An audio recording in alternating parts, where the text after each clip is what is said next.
नमस्कार, आप देख रहे हैं वीआईपी न्यूज और मैं हूं आपके साथ आयुषी गंगराडे। विशेष चर्चा में आपका बहुत बहुत स्वागत है। भाजपा आज अपना 45वां स्थापना दिवस बड़ी ही धूमधाम के साथ मना रही है। देश भर में जो है आज भाजपा का स्थापना दिवस बड़े ही धूमधाम के साथ मनाया जा रहा है। पीएम मोदी ने जो है सभी नेता और कार्यकर्ताओं को जो है स्थापना दिवस की शुभकामनाएं दी हैं। देश भर में मनाया जा रहा है स्थापना दिवस। क्षेत्रीय कार्यालय के बाहर फहराया गया झंडा। उत्तर प्रदेश में योगी और मोदी जिंदाबाद के लगाए गए नारे। भाजपा का आज 45वां स्थापना दिवस है। ऐसे में लगातार जो है सभी लोग भाजपा का स्थापना दिवस मना रहे हैं। पीएम मोदी ने भी सभी नेता और कार्यकर्ताओं को शुभकामनाएं दी है।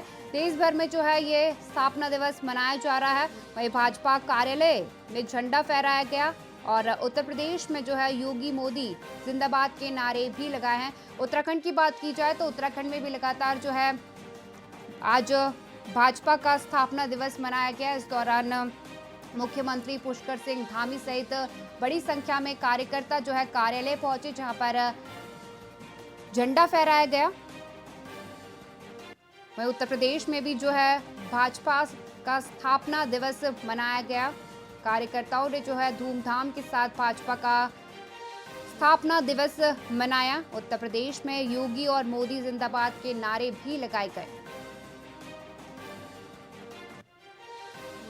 लोकसभा चुनाव है, ऐसे में लगातार जो है भाजपा का 45वां स्थापना दिवस है आज और भाजपा अपना 45वां स्थापना दिवस बड़े ही धूमधाम के साथ पूरे देश भर में मना रही है।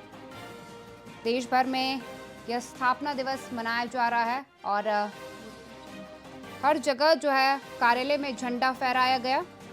उत्तर प्रदेश में योगी मोदी जिंदाबाद के नारे लगाए गए। वहीं यदि मध्य प्रदेश की बात करें तो मध्य प्रदेश में भी जो है बड़े धूमधाम के साथ बीजेपी कार्यालय में स्थापना दिवस मनाया गया।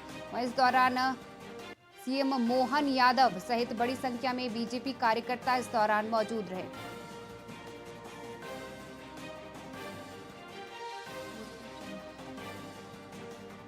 वहीं इस पर अधिक जानकारी के लिए हमारे साथ हमारे संवाददाता गौरव चौहान लखनऊ से और ग्वालियर से जो है दिव्यानंद जी जुड़ चुके हैं। उनसे चर्चा कर लेते हैं। आज भाजपा का जो है 45वां स्थापना दिवस है। बड़ी धूमधाम के साथ जो है भाजपा के कार्यकर्ता स्थापना दिवस मना रहे हैं। क्या कुछ कहेंगे गौरव जी?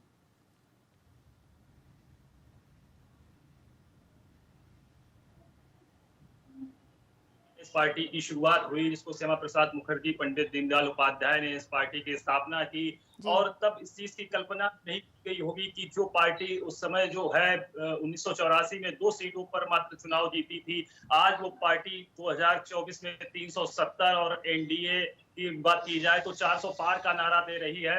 भारतीय जनता पार्टी लगातार जो है जो वृक्ष उनके द्वारा लगाया गया था उस समय 1980 में, आज वो एक विशालकाय वृक्ष के रूप में जो है सामने है।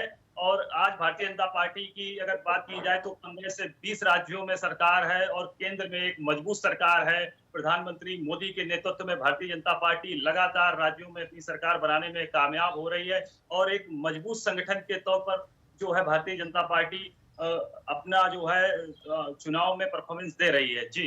जी, वहीं हमारे साथ ग्वालियर से दिव्यानंद जी भी बने हुए हैं, उनसे चर्चा कर लेती हूँ। देखिए आज भाजपा का 45वां स्थापना दिवस है। बड़ी धूमधाम के साथ मध्य प्रदेश में भी जो है स्थापना दिवस मनाया गया। वहीं इस दौरान यदि बात करूँ सीएम डॉक्टर मोहन यादव की, तो उनके साथ बड़ी संख्या में जो है कार्यकर्ता भाजपा कार्यालय में मौजूद रहे और धूमधाम के साथ जो है उन्होंने 45वां स्थापना दिवस मनाया है। क्या कुछ कहेंगे?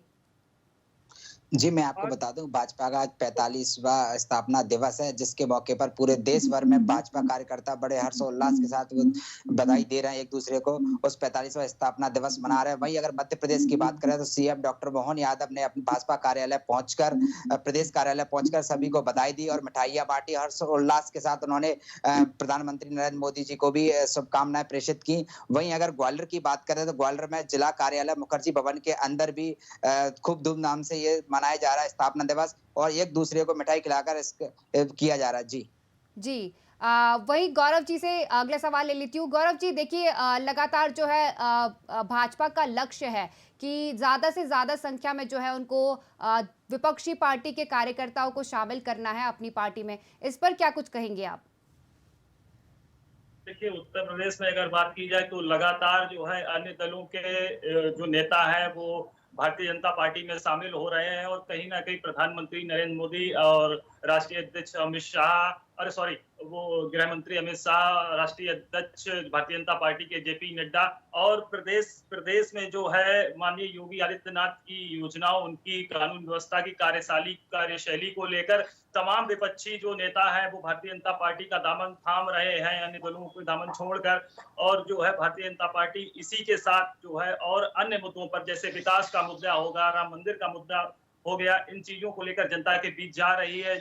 और उसी के साथ जो है उन्होंने 370 और एनडीए का 400 सीटों का इस बार लक्ष्य रखा है, जिसका जो है कहीं ना कहीं आप अगर देखें तो इस बार जो आगामी लोकसभा का चुनाव है उसमें 400 पार का जो एनडीए ने नारा दिया है सफल होता दिख रहा है। जी जी, जी, वहीं हमारे साथ ग्वालियर से भी हमारा ये संवाददाता बने हुए हैं, उनसे अगला सवाल ले लेती हूँ।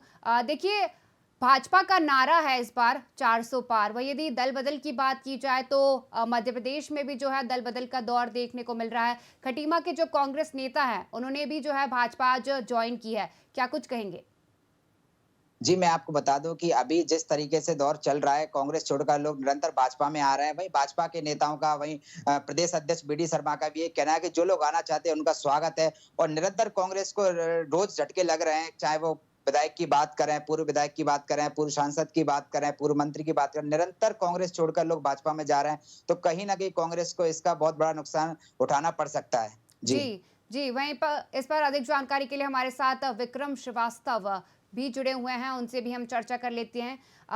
देखिए, आज भाजपा का स्थापना दिवस है और बड़ी ही धूमधाम के साथ जो है देश भर में अब भाजपा अपना 45वां स्थापना दिवस मना रही है। उत्तराखंड में क्या कुछ माहौल देखने को मिला? जी हाँ, देखिए बिल्कुल जाहिर सी बात है, भारतीय जनता पार्टी उत्तराखंड के अंदर सत्ता में है और भारतीय जनता पार्टी का स्थापना दिवस है और स्थापना दिवस की जो शुरुआत है वो राजधानी देहरादून के प्रदेश कार्यालय में मुख्यमंत्री पुष्कर सिंह धामी और जो प्रदेश अध्यक्ष है महेंद्र भट्ट उनके द्वारा किया गया। और भारतीय जनता पार्टी जिस तरह से देखिए एक चुनावी लक्ष्य लेकर के चल रही है इस बार 400 पार, तो जाहिर सी बात है एक संदेश देने का प्रयास किया जा रहा है और स्थापना दिवस के माध्यम से भारतीय जनता पार्टी अपने जो पुराने नेता है, जो उनके विचार हैं, उनको साझा करने का प्रयास अपने कार्यकर्ताओं के बीच में कर रही है कि किस तरह से देखिए भारतीय जनता पार्टी ने जब शुरुआत की थी तो 2 सांसदों से शुरुआत की थी और लगातार 2 बार वो सत्ता में काबिज रहने में कामयाब रही है। तीसरी बार लक्ष्य ये लेकर के चल रही है कि 400 पार। और जिस तरह से देखिए प्रधानमंत्री नरेंद्र मोदी है, उनके चेहरे को लेकर के लगातार चुनाव प्रचार किया जा रहा है और जहां भी आप देखें वहां पर चाहे स्थानीय नेता कितना भी बड़ा हो, लेकिन प्रधानमंत्री की तस्वीर के साथ प्रचार दिखाई दे रहा है और सिर्फ प्रधानमंत्री की फोटो लगा करके चुनाव मैदान में भारतीय जनता पार्टी उतरते हुए दिखाई दे रही है। और जहां तक देखिए स्थापना दिवस का भारतीय जनता पार्टी का सवाल है, देखिए कोई भी राजनीतिक दल हो वो अपना स्थापना दिवस जो है वो धूमधाम से मनाने का प्रयास करता है और लोगों तक ये संदेश पहुंचाने का प्रयास करता है कि देखिए हमारे जो नेता थे, जो उनकी सोच थी, जो उनकी विचारधारा थी, हमारी पार्टी उसी दिशा की ओर चल रही है और हम सत्ता में पुनः चुन करके आएंगे। जनता के अंदर ऐसा विश्वास दिखाई दे रहा है, इसका संदेश भारतीय जनता पार्टी के द्वारा दिया जा रहा है। और जिस तरह से अगर चुनावी माहौल का जिक्र करूं, क्योंकि देखिए 19 अप्रैल को पहले चरण का मतदान होना है, 122 सीटों पर मतदान होगा और उस मतदान से पूर्व ताबड़तोड़ जो है वो नेताओं का दौरा दिखाई दे रहा है। जो प्रत्याशी हैं वो उन गांवों में या उन स्थानों पर जा रहे हैं, उन लोगों से मिल रहे हैं जिनको शायद वो नहीं जानते हैं और जानने का प्रयास कर रहे हैं। देखिए मुद्दा तो राष्ट्रीय पार्टियों द्वारा जो है वो सामने रखा जा रहा है। जिस तरह से मोदी जी अपनी एक गारंटी वाली बात कर रहे हैं, जिस तरह से विपक्ष यानी कि जो मुख्य विपक्षी दल है कांग्रेस, वो इस बात की गारंटी दे रहा है कि वो अगर सरकार में आता है तो सरकारी और नौकरियों में 30 लाख नौकरियों की वो गारंटी दे रहा है। युवाओं को अपेंडिक्स के दौरान जो है वो 8,500 रुपए की बात वो कर रहा है। महिलाओं को साल भर में जो है वो 1 लाख रुपए देने की बात की जा रही है। जिस तरह से घोषणा पत्र कांग्रेस ने जारी किया है, ऐसा लग रहा है कि कांग्रेस इस बार जो भारतीय जनता पार्टी का 400 पार का नारा है उसको ब्रेक लगाने का प्रयास कर रही है। और जिस तरह के मुद्दों को लेकर के, जिस तरह के वादों को लेकर के भारतीय जनता पार्टी सत्ता में आई है, उस तरह के वादों को सीधे तौर पर टारगेट करते हुए जो मुख्य विपक्षी दल है वो दिखाई दे रहा है। जी वहीं यदि बात की जाए कांग्रेस को लेकर के, तो कांग्रेस भी जो है लगातार अपना चुनाव प्रचार शुरू कर चुकी है। आज जयपुर से जो है कांग्रेस ने अपना चुनाव प्रचार शुरू किया है। विक्रम जी, देखिए लोकसभा चुनाव है, विपक्ष की बात की जाए तो विपक्ष भी जो है लगातार आगामी लोकसभा चुनाव को लेकर के तैयारियां कर रही है और कहीं ना कहीं अब उनका प्रचार तेज हो गया है। कल उन्होंने भी अपने 40 स्टार प्रचारकों की जो है सूची जारी कर दी है, क्या कुछ कहेंगे? जी हाँ, देखिए बिल्कुल जिस तरह से स्टार प्रचारकों की लिस्ट जारी कर दी है, उत्तराखंड में भी कांग्रेस के स्टार प्रचारकों की लिस्ट को लेकर के तमाम सवाल खड़े हो रहे थे। और खास करके कांग्रेस पार्टी में शामिल हुए पूर्व कैबिनेट मंत्री हरक सिंह रावत को लेकर के चर्चाएं चल रही थी। जिस तरह से ईडी ने उन्हें समय दिया, उस वक्त से लगातार ये चर्चाएं चल रही थी कि हरक सिंह रावत जो है वो भारतीय जनता पार्टी में शामिल होने वाले हैं। बहुत तरह के कयास लग रहे थे, लेकिन जिस तरह से देखे स्टार प्रचारकों की लिस्ट में कांग्रेस ने पूर्व कैबिनेट मंत्री हरक सिंह रावत को शामिल किया है, इससे स्थिति स्पष्ट होती है कि अभी वो कांग्रेस छोड़कर के नहीं जाने वाले हैं। जहां तक देखिए, मैंने अभी पहले भी जिक्र करा कि जो घोषणा पत्र कांग्रेस ने जारी किया है, कांग्रेस ने बहुत सोच समझ करके, क्योंकि देखिए राहुल गांधी ने जिस तरह से 10,000 किलोमीटर की जो यात्रा की है, लोगों के बीच में गए हैं, लोगों की समस्याओं को देखा है, उसका जो विकल्प है वो एक तरह से आप देखें तो 5 न्याय और 25 गारंटी का जिक्र जो है वो कांग्रेस ने अपने घोषणा पत्र में किया है। उसको अगर आप आकलन करके देखें तो सीधे तौर पर आम लोगों को छूने का प्रयास किया है। खास करके देखिए सेना में जो नौकरियों का जिक्र है, अग्निवीर को खत्म करने की बात जो कांग्रेस पार्टी द्वारा की गई है, सीधे तौर पर यह दिखाई देता है कि कांग्रेस को भले ही जो है ये आकलन करके चले कि कांग्रेस पार्टी के जो नेता हैं वो एक एक करके भाजपा में आ गए हैं और कांग्रेस का जो जनाधार है वो एक तरह से जीरो सा हो गया है। लेकिन जिस तरह से जो गारंटियों का जो जिक्र किया गया है घोषणा पत्र के माध्यम से, उससे लग रहा है कि कांग्रेस अपने आप को ग्राउंड लेवल पर मजबूत मान करके चल रही है। वो सिर्फ इस बात को जानती है कि लोगों तक, जो पुराने कांग्रेसी हैं उन तक अगर वो अपनी बात को, अपनी जो योजनाएं लेकर के आने वाले हैं, जो उनकी गारंटी है, अगर उसको सही तरीके से पहुंचा दिया जाए तो वो भारतीय जनता पार्टी को कड़ी टक्कर दे सकती है। क्योंकि देखिए बहुत सारे ऐसे राज्य हैं जहां पर सीधे तौर पर कांग्रेस बनाम भाजपा की लड़ाई जो है वो देखी जा रही है। तीसरा कोई भी विकल्प नहीं है, चाहे आप हिमाचल का जिक्र करें, चाहे आप उत्तराखंड का जिक्र करें, चाहे दिल्ली की 3 सीटों का जिक्र करें जहां पर आम आदमी पार्टी के साथ साझे में कांग्रेस चुनाव लड़ रही है, चाहे हरियाणा का जिक्र करें, चाहे आप पंजाब का जिक्र करें, चाहे आप मध्य प्रदेश का करें, राजस्थान का करें, या आप बिहार जहां गठबंधन है, जहां महाराष्ट्र गठबंधन है, तो सीधे तौर पर कांग्रेस इस बात को समझ रही है और उस समझ के कारण उन्होंने जो गारंटी और न्याय का जो जिक्र किया है, उससे उन्हें लगता है कि वो कम बैक इस चुनाव में कर सकते हैं। क्योंकि देखिए जिस तरह से कांग्रेस लगातार पिछड़ती हुई दिखाई दे रही है, उनके नेता दल बदल करके जो है वो विपक्ष में जा रहे हैं। हालांकि उसको लेकर के लगातार कांग्रेस पार्टी की तरफ से कहा जा रहा है कि ईडी सीबीआई के डर के कारण जो है उनके जो नेता हैं वो पार्टी छोड़ करके जा रहे हैं, लेकिन जो उनका जनाधार है वो कहीं से कहीं तक कम नहीं हो रहा है। सिर्फ नेता पार्टी में शामिल हो रहे हैं और उनके शामिल होने से कांग्रेस का जनाधार कहीं से कहीं तक कम नहीं हो रहा है।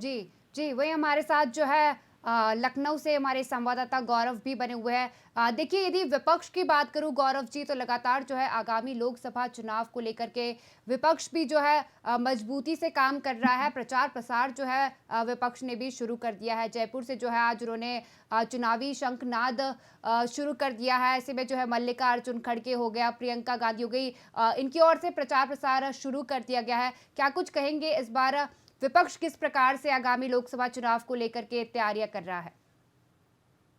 देखिए, कांग्रेस पार्टी जो है चुनावी मोड में आ चुकी है। अपना घोषणा पत्र जारी करने के बाद आज वो जयपुर में एक बड़ी रैली का आगाज करेंगे, जिसमें सोनिया गांधी, प्रियंका गांधी, मल्लिकार्जुन खड़गे, पूर्व सीएम वहां के अशोक गहलोत और तमाम बड़े पदाधिकारी नेतागण कांग्रेस के मौजूद रहेंगे। तो जो उनका घोषणा पत्र है उसके माध्यम से वो जनता को बताने का प्रयास करेंगे। अपने घोषणा पत्र के बारे में जो उन्होंने उसमें 5 न्याय और 25 गारंटी की बात की है, उसको जनता के बीच।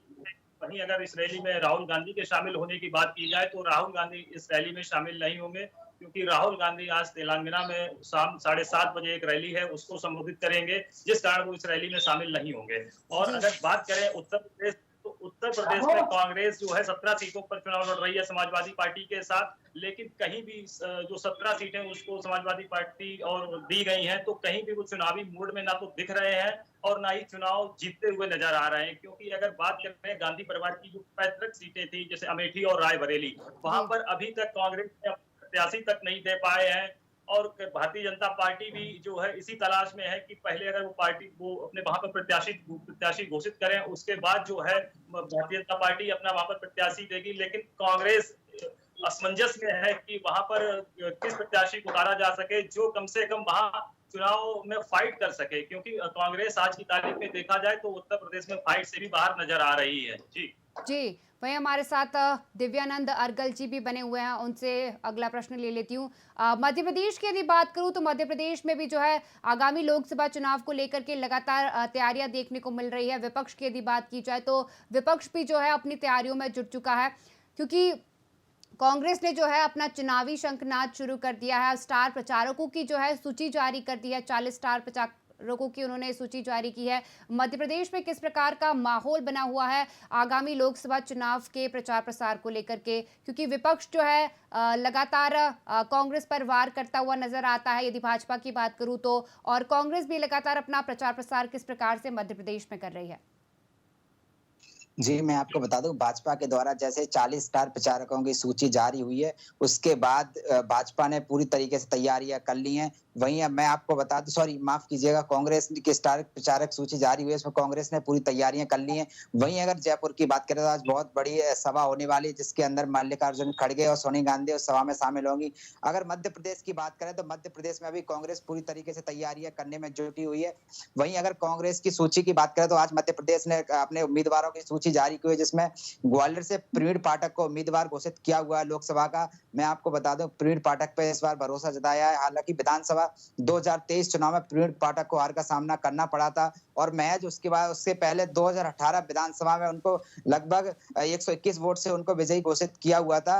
और जैसे ही मैं आपको बता दूं कि इस तरीके से मध्य प्रदेश में कांग्रेस निरंतर सामना करना पड़ा है। विपक्ष की अगर बात करें, बीजेपी सॉरी पक्ष की बात करें, अगर बीजेपी निरंतर कांग्रेस पर वार करती जा रही है, रोज कोई ना कोई कांग्रेस को छोड़कर बीजेपी में शामिल हो रहा है। इस वक्त देखना ये होगा कि कांग्रेस किस तरीके से बीजेपी के 400 पार का जो नारा है, उस 400 पार के नारा को खत्म करने की पूरी रणनीति कांग्रेस बनाने में लगी हुई है। और हालांकि आने वाले समय में मध्य प्रदेश में भी बड़ी सभा देखने को मिलेगी, जिसके अंदर सोनिया गांधी और मल्लिकार्जुन खड़गे शामिल होंगे सभा में। जी वही विक्रम जी से अगला सवाल ले लेती हूँ। देखिए विक्रम जी, शराब नीति मामले की बात की जाए तो इसे लेकर के ईडी की ओर से लगातार जो है कार्रवाई की जा रही है। वही बात की जाए सिसोदिया को लेकर के तो उनकी न्यायिक हिरासत जो है बढ़ा दी गई है। 18 अप्रैल को जो है अब उनकी अगली सुनवाई होनी है, क्या कुछ कहेंगे?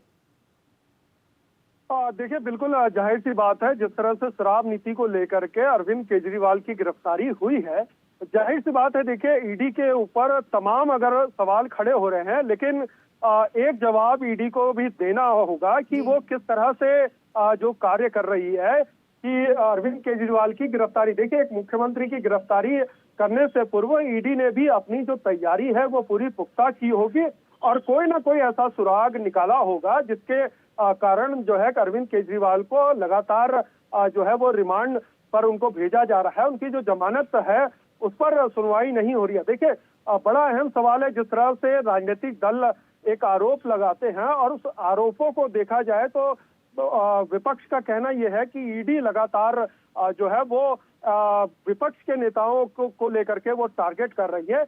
देखिए ये ऐसी चीजें दिखाई भी दे रही हैं, लेकिन कोर्ट के अंदर जो एविडेंस है वो बहुत इम्पोर्टेंट होता है और यही वजह है कि देखिए संजय सिंह की जमानत के बाद संजय सिंह लगातार जो है वो ईडी की कार्रवाई को लेकर के अपने केस पर नहीं, लेकिन हाँ अरविंद केजरीवाल केस को लेकर के लगातार अपनी बातों को रख रहे हैं। देखिए बहुत महत्वपूर्ण है कि किस तरह से कोर्ट के अंदर अरविंद केजरीवाल के जो वकील हैं और जो ईडी के वकील हैं वो दोनों किस तरह से अपने अपने पक्ष को रखते हैं, क्योंकि देखिए जब मुख्यमंत्री की गिरफ्तारी अगर ईडी ने की है तो कुछ ना कुछ उन्होंने जरूर ऐसे साक्ष्य निकाले होंगे जिस साक्ष्य के आधार पर उनकी गिरफ्तारी हुई है। क्योंकि देखिए कोई भी एजेंसी हो बिना किसी आधार के किसी को अरेस्ट नहीं कर सकती है, और अरेस्ट अगर करती है और वो कोर्ट से अगर बरी हो जाते हैं तो बहुत किरकिरी उस विभाग की होती है। तो जाहिर सी बात है, देखिए मुझे जहां तक लगता है जिस तरह से मनी ट्रेल का जो जिक्र किया गया कि पैसा लिया गया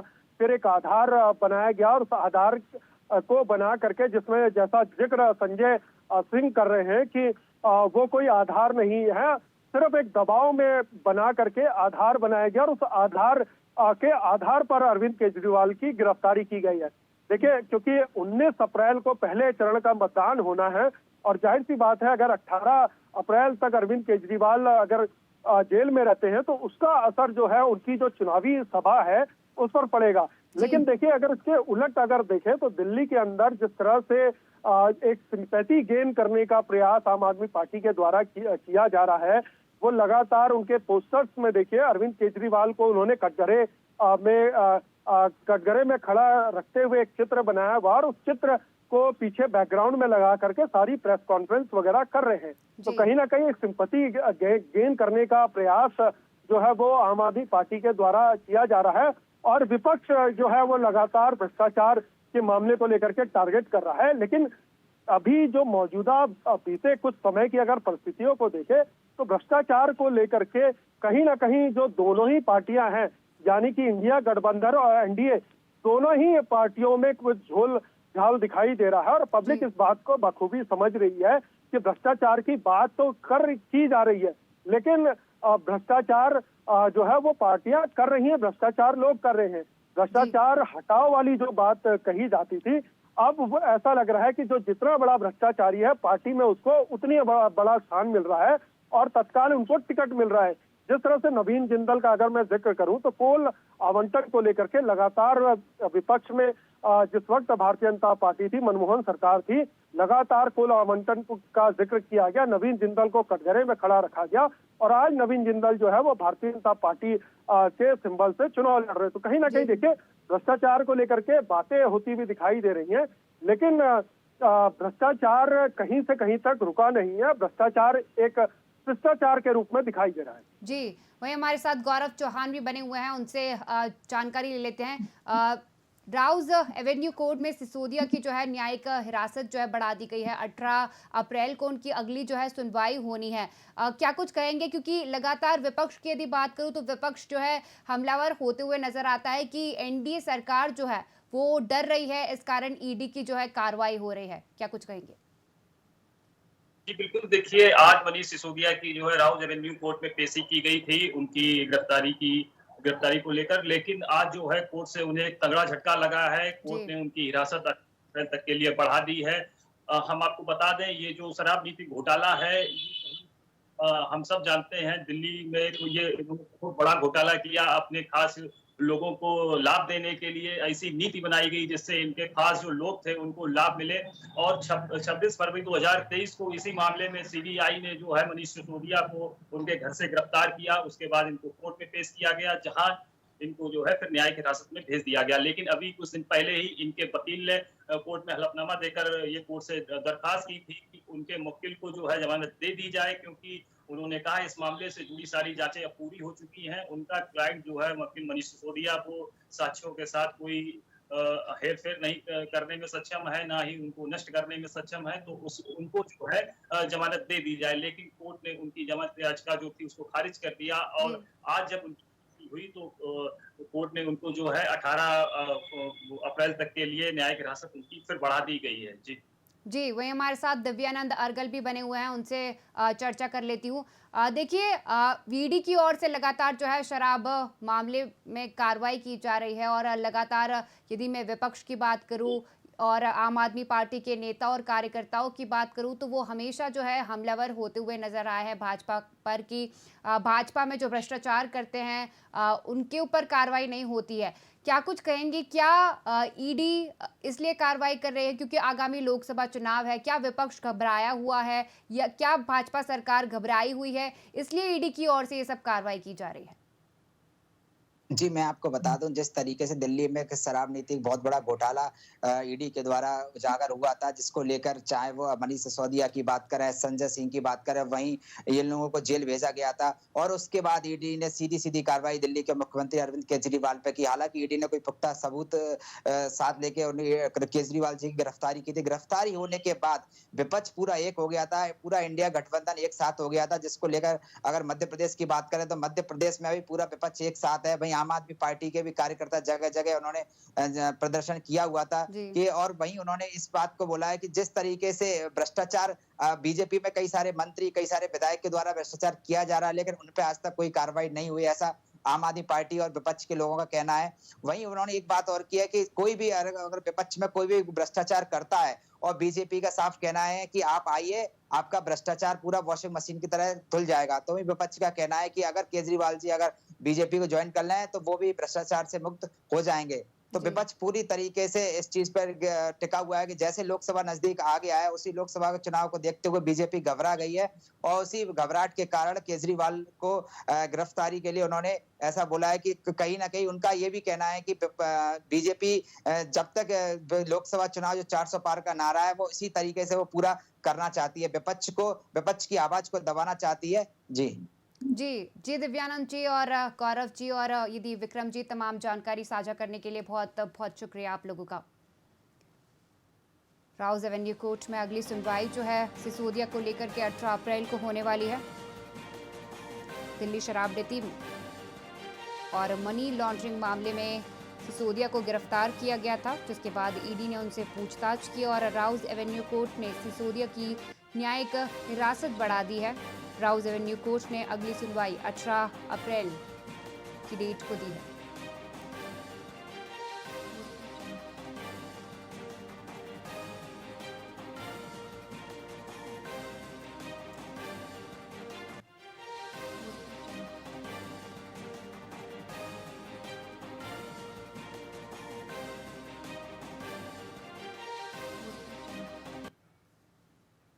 वीआईपी विशेष में फिलहाल के लिए इतना ही। बने रहिए वीआईपी न्यूज के साथ। नमस्कार।